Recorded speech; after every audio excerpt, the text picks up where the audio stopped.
అయ్యా, సత్యవతి గారు గంగా భాగీరథి సమాంతరాలగటం వల్ల ఆమె తరఫున కోటిలింగం గారు మీ కుమార్తెను ఆమె కుమారుడికి ఇచ్చి వివాహ నిశ్చయితాంబూలాలు అందుకుంటారు. ఉభయలు రండి. అయ్యారు, చిరబాబు గారు వచ్చేసారు.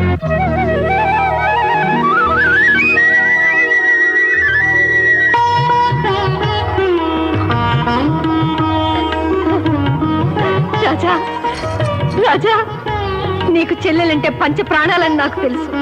దాని పెళ్లి ఇక్కడ నిశ్చయం అవుతుంటే నువ్వు అక్కడ ఎలా కూర్చోగలవు? వాడి ఇంటి అల్లుడవుతున్న సమయంలో నువ్వు లేవని ఎంత అల్లాడిపోతున్నాడో.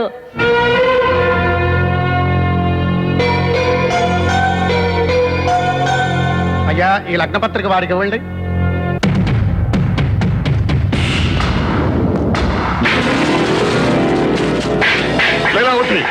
ఎవరు పిలిస్తే వచ్చాడు వాడు? ధర్మం. చెల్లెలు పెళ్లి చెడగొట్టడమేనా ధర్మం? చెడగొట్టకపోతే అధర్మం. అసలు ఇంటి చెల్లెలతో ఇంకా ఏం సంబంధం ఉందో వచ్చాడో వాడు అడగయ్యా. ఆ ఇంటి చెల్లెలతో వీడికి ఏం సంబంధం ఉందో అడుగు. అది కాదు బాబు, ఎంతైనా సొంత. తనని చంపించబోయామని ఆయన మర్చిపోయి ఉండొచ్చు, కానీ నేను మర్చిపోలేదు. అందరూ చూస్తూ ఊరుకుంటారే. నీ కొడుకు రుక్మిణిని మోసం చేసి 7 అడుగులు వేయకుండానే శోభన గదిలో అడుగేశాడు. ప్రేమించాడని చెప్పి ఒక పేదంటి పిల్లని మోసం చేసి డబ్బు కోసం మరో గొప్పింటి పిల్ల మెడలో తాళికెట్టడం న్యాయమా? ఇదంతా అబద్ధం. నిజం చెప్పరా? నిజమే. సచిన భాస్కర్ గారిలాగే వాడి చెల్లెలు కూడా ఉన్న ఇంటి వాడి కోసం వలవిసి ఉంటుంది. అలాంటి దానికోసం నా కూతురు గొంతుకొస్తావా? జన్మనిచ్చిన మనిషి అయిపోయావు. ఇదే మాట ఇంకెవడైనా అనుంటే 7 జన్మల వరకు మర్చిపోలేని సమాధానం చెప్పుండేవాడు.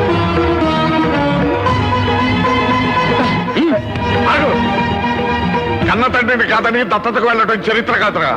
నన్ను కొట్టి వాడిని తీసుకెళ్ళరా, అది చరిత్రరా, అది గొప్ప చరిత్రరా, అది ఘనమైన చరిత్రరా. కొట్రా, కొట్టు.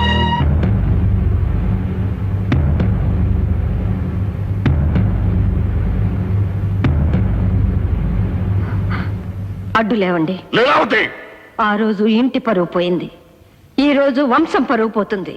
ఇది నా కూతురు బ్రతుకు విషయం. అడ్డు లేకపోతే నీ కూతురే బతకదు నాన్న. చెడగొట్టిన వాడిని అల్లుడిని చేసుకోవడం నీకు ఇష్టం ఉన్నా, చెడిపోయిన వాడిని మొగుడిని చేసుకోవడం నా చెల్లెలకి ఇష్టం లేదు. అడ్డులే. నేను రుక్మిణినే పెళ్లి చేసుకుందాం అనుకున్నాను బావా. ఆ విషయం మావయ్యతో చెప్పావంటే నేను విషం తీసుకుని చచ్చిపోతానని మా అమ్మ బెదిరించింది. విన్నావుగా, ఇప్పటికైనా కళ్ళు తెరు.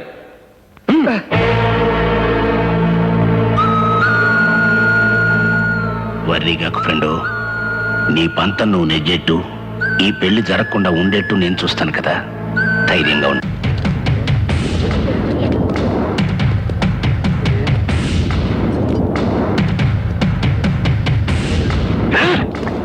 ఈ రోజు నా చెల్లి పెళ్లి.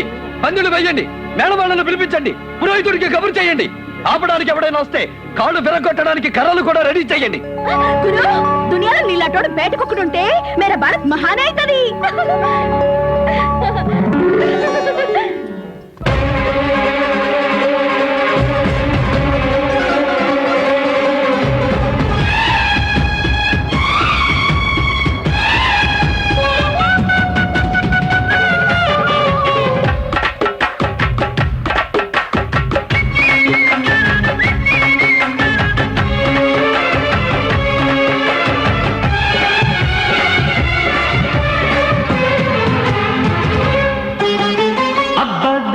సోకు తడుకో వెడుకో తాపం అమ్మో ఎంత షాకు బలపే వణికే పాపం చిలక పచ్చని చీరకు ముద్దు అల్లక పెంచుకుపోతుంటే కలవరింతల కంటికి ముద్దు కౌగిలింతకు వస్తుంటే జాణ బలపో జంట గెలుపో నిన్ను పెనవేస్తా అబద్ధాన్ని సోకు అడుకో వెడుకో తాపం ఓయమ్మో ఎంత షాకు బలపే వణికే పాపం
పెట్టుకోనా నిన్ను చిరిపేసి ముద్దు పెట్టుకోనా కన్నగిలిగిలితో కంచెం వేసిపోనా కన్ను కలిపేసి గట్టు దాటిపోనా జయహో జతహో లయహోరు పుడుతుంటే అవ్వ దాని సోకు కడుకో వెడుకో ఓయ్ అమ్మో ఎంత షాకు బలపే వణికే పాపం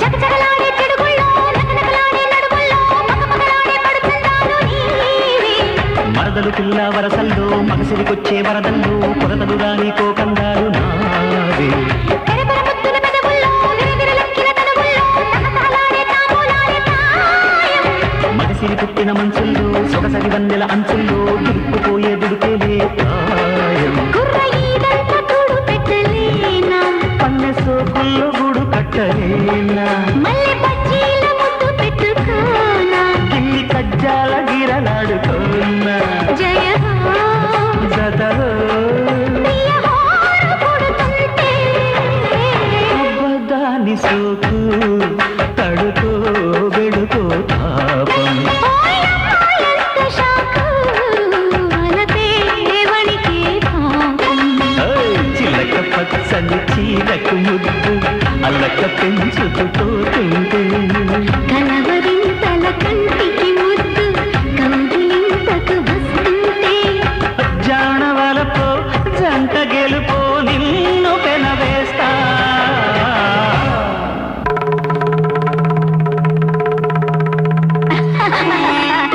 అదేంటి రాధాబాయ్ నువ్వు స్పీడ్ అయిపోతున్నావు వాస్కం కట్టుకోవాల్సింది నువ్వు కాదు పెళ్లి కూతురు కట్టు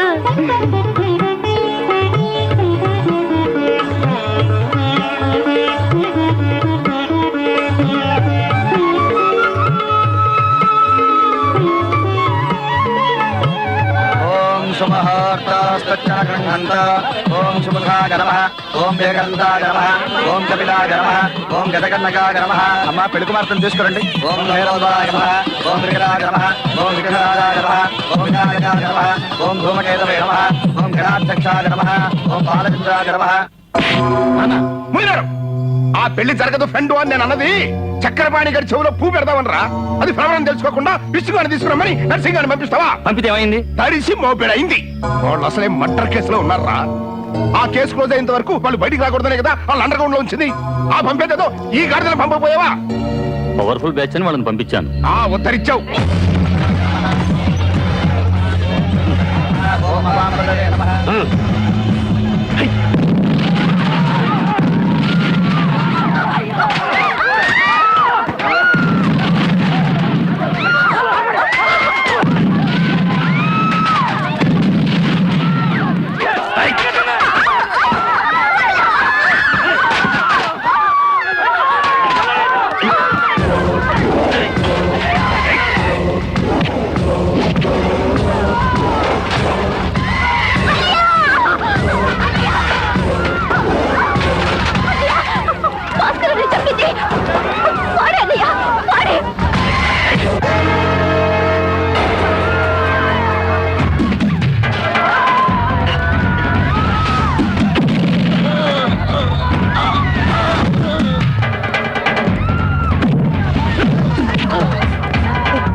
ఏంట్రా ఏమైంది మా నర్సింగ్ ఆ రాజుకి దొరికిపోయాడు సార్. ఓయ్ నాయనో, ఇప్పుడు చూడరా ఎంత చండాలపోయిందో. ఇల్లు దొరకలేదనేరా ఆ మర్డర్ కేసు కోర్టులో పెండింగ్ లో ఉంది. ఇప్పుడు నరసింగ్ గారు రాజా గారి దొరికిపోయాడు. దొరికిన సత్యాన్ని రాజా గారు ఇచ్చిపెడతాడా? తిన్నగా తీసుకెళ్లి పోలీసులకు అప్పచెప్తాడు. అప్పచెబితే ఏమవుతుంది? పోలీసులు నరసింగ్ గారిని నడ్డెర కొడతారు. ఆడు తట్టుకోలేక ఆ చక్రపాణి గారు భాస్కర్ గారిని ఊరికే బెదిరించమన్నారండి. కానీ కోట్లింగం గారు వచ్చి మాకు డబ్బు ఇచ్చి ఆయన అసలు లేపేయండి రా.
నీ చేతిలో రెండోసారి మోసపోయాను.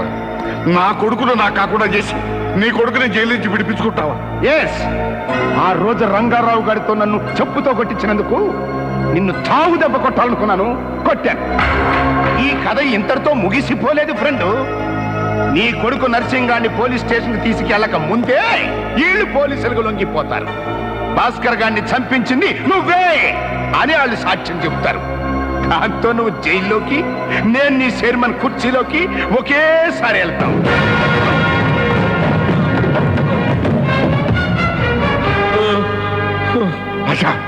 భాస్కర్ హత్య చేయించింది ఈ కోట్లింగం. నాకంతా తెలిసింది నాన్న. వీడిని పోలీస్ స్టేషన్ కి తీసుకెళ్లి నిజం చెప్పిస్తే జైలుకి వెళ్ళేది ఆ మహానుభావుడు కాదురా, మోచేతి నిండు తాగే మీరు. మర్డర్ చేసిన ఈ ముగ్గురు బతుకుంటే కదా నువ్వు సాక్ష్యం చెప్పించేది.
ఎందుకంట పరిగెత్తిస్తావు? ఆంబూతులని నిన్ను మేపాను, చచ్చిన రుణం తీర్చుకోరా. తప్పదు. కింద పడే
నా ముఖం మీద కేడిగాడని రాసిందా? డైరెక్ట్ గా వచ్చి అన్నీ పట్టుకుంటున్నారు. ఇద్దరిని జాయింట్ గా తీసుకెళ్తాలే తీసుకెళ్ళండి.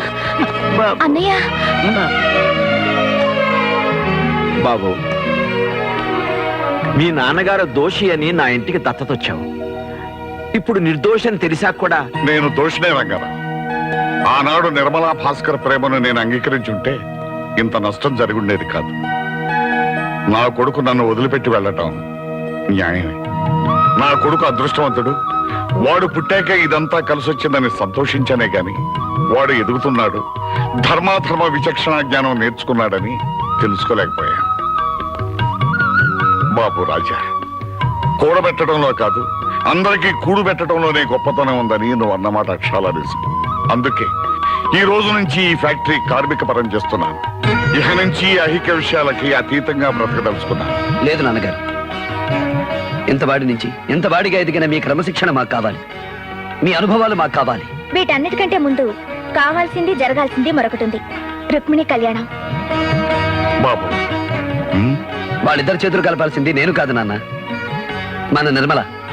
వెళ్ళమ్మా.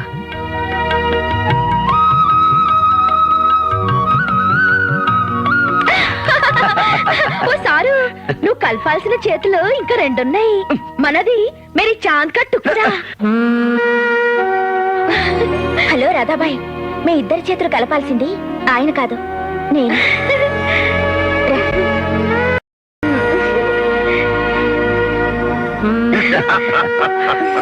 అవును, ఇంతకీ రాజా ఈ వంశానికి ఒకడా ఆ వంశానికి ఒకడా? మన హస్బెండ్ ఏ వంశానికైనా ఒక్కడే.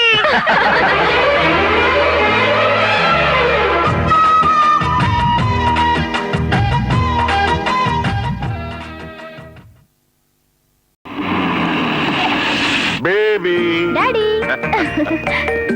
My dear doctor Nimmi, వచ్చేసానమ్మా.